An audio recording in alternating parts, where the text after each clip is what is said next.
বুঢ়া হৈ যায় একদম টাইম কি খৰচ লাগে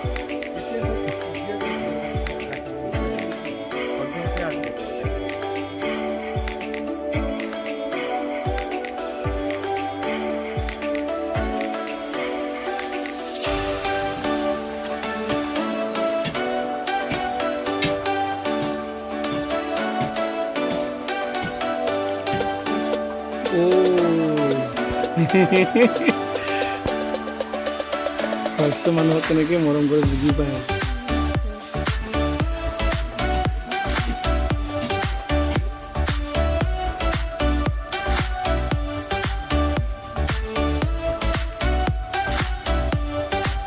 টেকলাই নদীৰ পৰা হয়তো ভূটানৰ পৰা বানপানী আহি আহিছে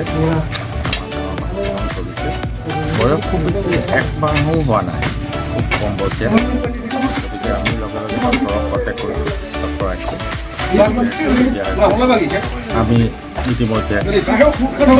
ডিৰেক্টৰ ৱাইলৰ লগত যোগাযোগ কৰি আছোঁ এতিয়া উন্নত চিকিৎসাৰ কাৰণে কি ব্যৱস্থা কৰা যায় হয়তো আজি ৰাতি আমি অবজাৰ্ভেশ্যন ৰাখি কাইলৈৰ ভিতৰত আমি উন্নত চিকিৎসা হাতী পোৱালিতে আঘাত পাইছিল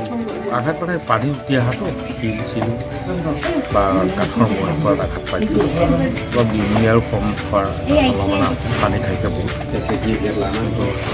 কিবা গাখীৰ খাইছে বা ORS খাইছে কিছু সুস্থ দেখা পাইছোঁ আমি বহুত চেষ্টা কৰিম যাতে জীৱন্ত অৱস্থা ৰাখিব পৰা যাব ক'ত পঠোৱাৰ পৰিকল্পনা আছে এতিয়া আমি চিফ ৱাইডৰ